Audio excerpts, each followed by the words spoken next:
but everybody else who interacts with consumers.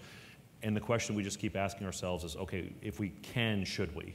And do we want to? And in this instance, it's we don't want to be tracking individual click-throughs and individual stories on individual people at that point. It just it isn't where we want to be. But that's really different to knowing if somebody completes a financial transaction with you, being able to follow up and service that transaction. So the kind of data capture that we're obsessive about on an individual level is somebody who paid for a website subscription being able to use our product on the Kindle Fire or the Apple or anything else. And so they have a good customer experience, and we're able to manage their subscription proactively, as opposed to people who feel like they have to pay 5 times to get the same thing. Right. Yeah.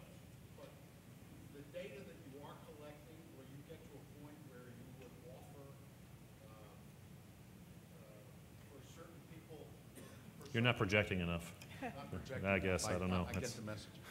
So the data that you are collecting on the actual usage, where you get to a point where if someone wants to see, show me what people are, it almost is like the, and I hate this phrase, but the wisdom of the crowd, because crowds don't have wisdom, but to have a CEO of a market segment say, show me what the other CEOs in this market segment are reading, what they're seeing in my publication?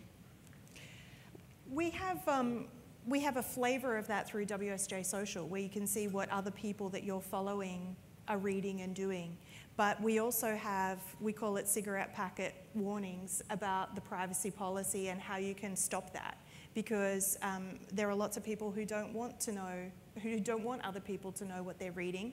And as long as we make it very, very clear and we give very easy controls for the user, that's the kind of thing we'll do in certain contexts. In a Facebook context where that's the accepted way of interacting with content, then we're going to try it. But we would not do that on thewallstreetjournal.com, where there's a much broader range of people who use it in a range of different ways, and we don't think that they would feel comfortable with that kind of open sharing. So different answers depending on different contexts. As a general rule of thumb, to generalize a little bit, because I think we're pretty similar in this approach, although technologically Elisa's ahead of where we are in the social space on some of these things.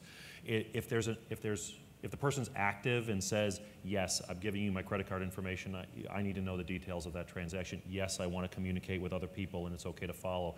If it's passive, we don't make the assumption that just because they're there reading our content or interacting with us in some way that we should be enabled to track that individual movement down to that level. Thank you very much. We are out of time. Very much appreciate your participation. Great. Great, thank you. Wow, that went fast.